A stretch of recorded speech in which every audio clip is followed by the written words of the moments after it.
Hello everyone, welcome to BayernNow, the ultimate Bayern Munich fan channel. Bayern just beat Mönchengladbach. The world's ending. It's twisted. This has never happened before in world history. Bayern just signed a Jewish player. We just beat Gladbach. Those are insanely unlikely things that just occurred. Guys, what a game. Mathys Tel just came on and cooked. Oh my gosh, man. Tel came on and told us a story, and we heard it. We hear you, boy. We hear you. Gnabry, you might need to start looking over your shoulder like a damn squirrel, because Tel's coming. He's coming for your position. Coman, you might need to start looking over like, damn, is he coming? He's coming. Yeah, he's coming. He's coming for your position. He's coming. Yeah. Tel has that aura. You guys know what the word aura means? Aura is like Ronaldo versus Spain. Aura is like Messi versus France in the World Cup, the final. Aura is Mulla versus Barcelona. Aura. Tel has aura. I have never seen a young player with aura like that. Tel walks around, the confidence, his chest is puffed out. Like this man, it's just beautiful just watching Mathys Tel. And there's nothing I can't say about him that no one here already believes or doesn't believe about him. You know, let's do match ratings, and then we can talk about Tel and how amazing that was. Ulreich, 5. Mazraoui, 5. Upamecano, Kim, let's give them both 7s from my perspective. Davies, 5. Let's do Kimmich, 5. You know what? Kimmich got the assist. Sané, Leroy Sané, by the way, our best player, you know, and then Tel came on, and, you know, Sané became our second best player. It's almost like we have two superstars in this team, and it's Sané and Tel. Sané might be fooling us again. He might be doing this thing he's always doing. Start well, you know, first half of the season, perfect. Second half, die. Goretzka, we'll give Goretzka a 6, because I don't think he played that bad. Well, in the first 30 minutes of the game, he looked good, looked energetic, and just kind of died out. Sané, we'll give Sané an 8, because I thought the goal was amazing. He should have scored twice, but was unfortunate and unlucky with the shot with his right foot, which hit the bar. So Sané, and in fact, I might mess around and give Sané a 9, but the finish was amazing. I just wish, you know what? His dribbling was good. His ball retention was good. We'll give him a 9. Mulla, we'll give Mulla a 6. You know, actually, a 5. Let me not be nice. Thomas Mulla I don't remember him doing anything today. I really don't. Kingsley Coman, a 5 as well. Don't remember him doing anything. Kane, a 5. Don't remember him doing anything. And those are my match ratings. Mathys Tel, the 39, came on, handled business. This is the most important thing. Tel's going to get a 10 because he won us the game, literally. He came on and won the game for his team. And this is what you need as a young player. Now he has confidence that his head can score goals and not just his feet. I just love that it's a header. It's not a special finish. No, it is a special finish, but it's not like a zinger from 90 yards. You know, it's just a header. That tells me he's working on everything, not just classy goals. He's working on dirty goals, and that header was a clean header, man. It was beautiful. The way he was able to control the trajectory of the ball was sensational. It was wonderful. I don't think I've ever seen anyone control balls like that since Mia Khalifa came out with them video. But look, the most important thing is that we got the 3 points. We're out of here.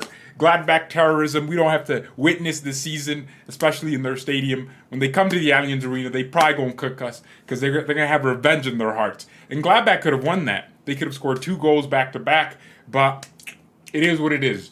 I thought their strategy was actually very, very efficient. Gladbach cooked us. And I want everyone watching this to understand something. Football is played in the midfield for the most part. And Gladbach understood exactly what they wanted to do. They had a game plan, and they outmaneuvered us in the midfield. This is a half field version of this. I wish I could change the pitch, but I can't. Yeah, I can't do that right now. So our midfield was just overwhelmed. So the black is Gladbach. You had Weigl here. You had Ritz and Neuhaus. Player, Ngolmu, Joe Scally. I don't know his actual number. Just go with it. And then I know Wober at left back. And then their 2 center backs. Again, I don't know their numbers. Just go with it. So that's Gladbach's team. And then their striker, Kanvara from the Czech Republic, he was just lone. He was up top and he was lonely the entire game. He had his hands on his meat. That's how lonely that man was. So what happened was Kimmich would drop deep, right? Kimmich would drop into this position or stay around here, right? And the point is, Gladbach aren't pressing the center backs with the ball. So Kimmich can kind of afford to stay a little bit higher because their striker was just kind of hanging around between Goretzka and Kimmich.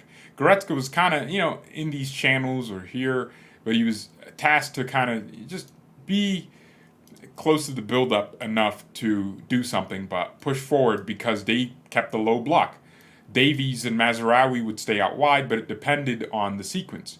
Sometimes Mazraoui would come in.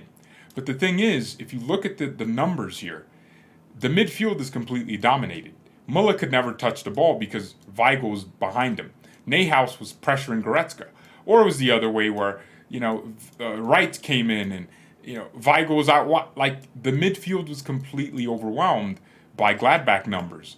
And we got absolutely dismantled from the midfield. Now, if this was a better team with fast attackers like Leipzig had, then their strategy would have worked better.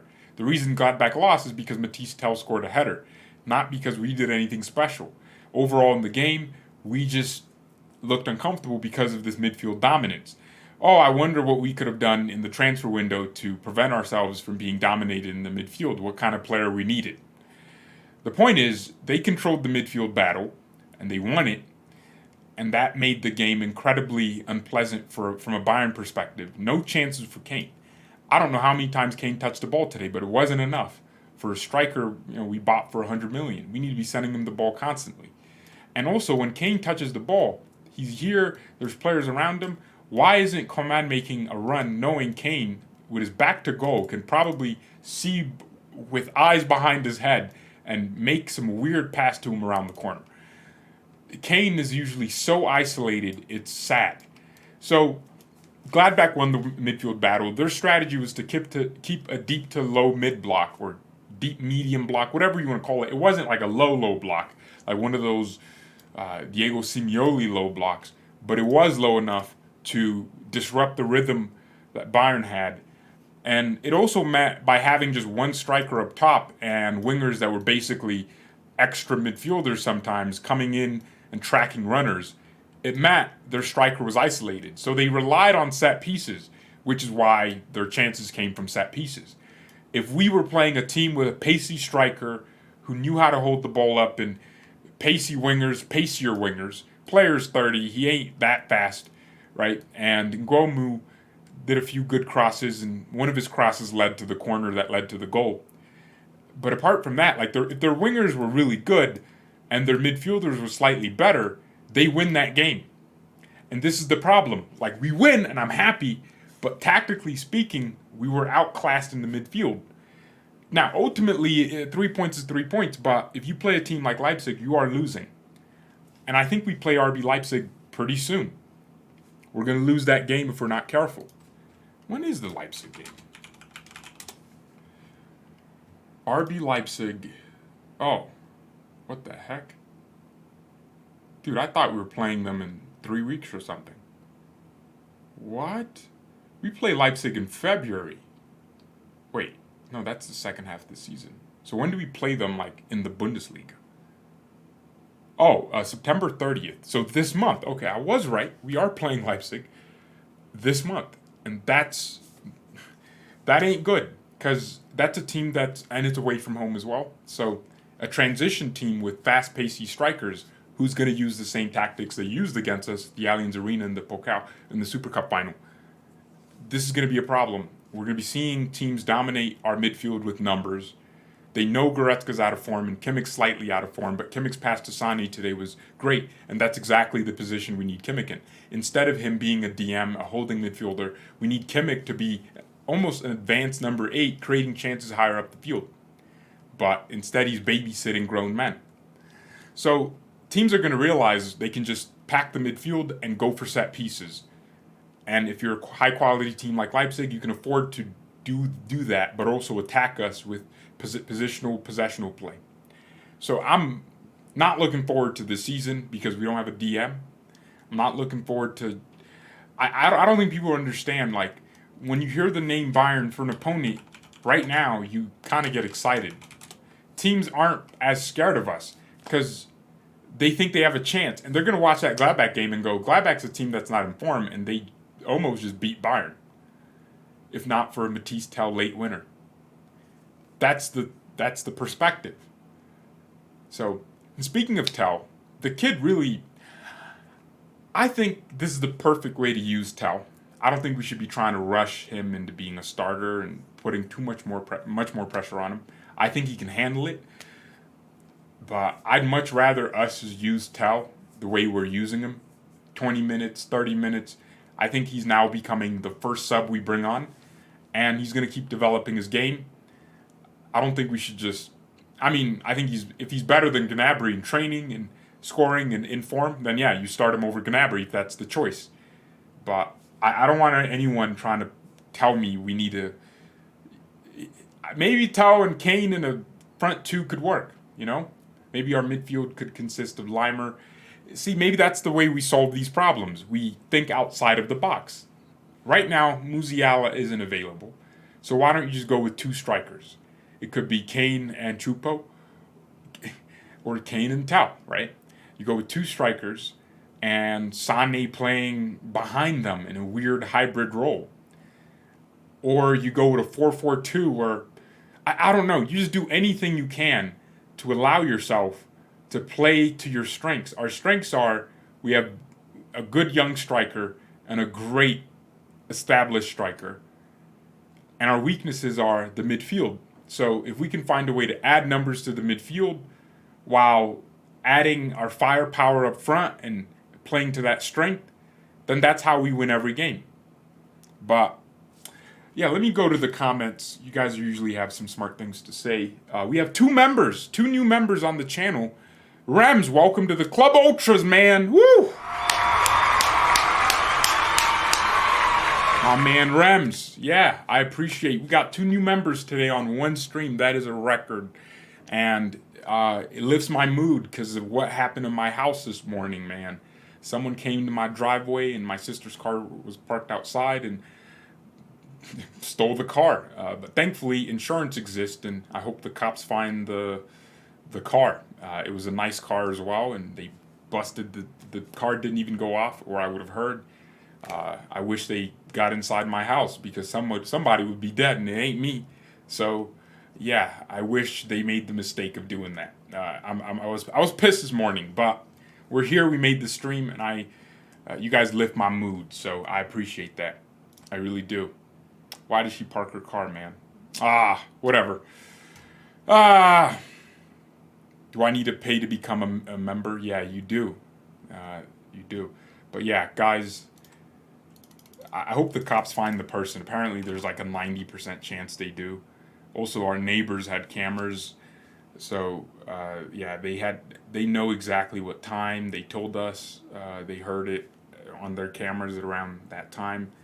And I hope our neighbors can pull up and the police can use that footage and find the exact people. But yeah, whatever. But let me not talk about that. Because Bayern just won a game and Mathys Tel just scored and I'm happy. Oh, to the Dortmund fans that said Bayern have Gladbach, ha ha ha. You guys saw what I said on Twitter, right? You saw what I said on Twitter. I don't take L's. I only win. So, Dortmund fans were telling me Bayern might actually drop some points here. Gladbach and Leverkusen back to... Oh, crap. We play Leverkusen next. God. Bro, I ain't trying to play Xabi Alonso, who's literally all about midfield superiority, man. We're going to get cooked. Bayern fans acting like they won't, or Dortmund fans acting like they won't drop points to Heidenheim. This was on August 15th, and what happened yesterday? Dortmund dropped points to Heidenheim. We won against Gladbach, and we're probably going to get cooked against Leverkusen, but it's Bayer Neverkusen for a reason, so we might actually get away with that one somehow. So, yeah, I want all the Dortmund fans that were clowning Bayern to realize we are the Rekordmeister, and we handle business, all right? Handle business. Okay, well, George, be strong. Yeah, I appreciate you guys, man. I want City ASAP. Dortmund sucks right now. They do. Am I the only one who don't trust Tuchel really?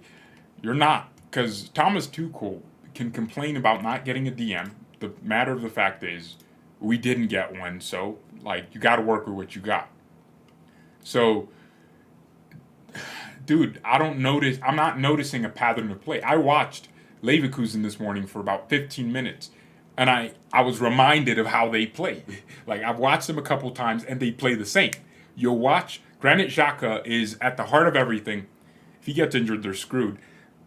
But you'll watch them, Florian Wirtz and Boniface are constantly moving in between the lines to manipulate the opponent's low block so that Leverkusen can send straight passes, line-breaking passes to them. And then as soon as Wirtz gets the ball, Boniface someone's making a run in behind, someone's making a run close. It's like they're all playing in this small box. Like most teams try to go out wide, right? They'll pass out wide, but Leverkusen say, nah, we ain't you know what? Let's bring up the tactics board and run down Leverkusen's tactics, even though this is a Bayern stream. So Leverkusen plays in a very interesting way.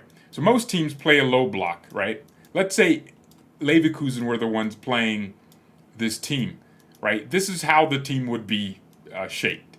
Well, you'll have Xhaka and you'll have Andrich or Palacios, whoever's playing.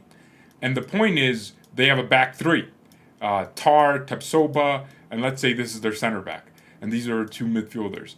Well, Wirtz is in between the lines, Boniface is here, and then their fullbacks are out wide like this. And the goal is, get the ball to the pivot, and Wirtz is going to make a run here, but it's not him they're trying to pass to. Boniface will make a run here, this draws, and this guy's free, right? You see that?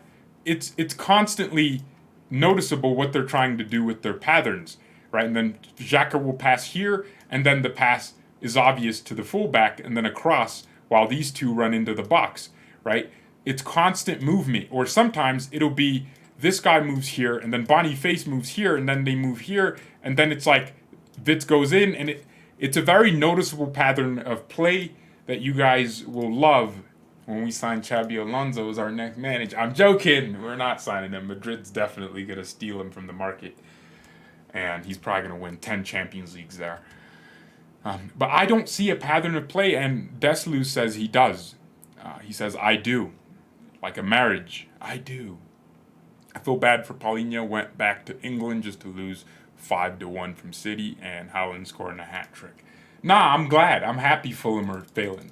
Relegation, fingers crossed. Since the start of last season, no player has managed to score as many goals as a substitute in the Bundesliga as Mathys Tel. Wow, that is interesting. That is interesting. This kid is crazy, man. He comes on and knows there's pressure on the team and just scores. Beautiful. Thank you everyone so much for watching. Our match reaction is over, and so is our match watch along. So I'm going to post the match reaction. I'm not trying to set up a live stream and do all of that. I'm just doing this like this. Thank you everyone. Mia and peace.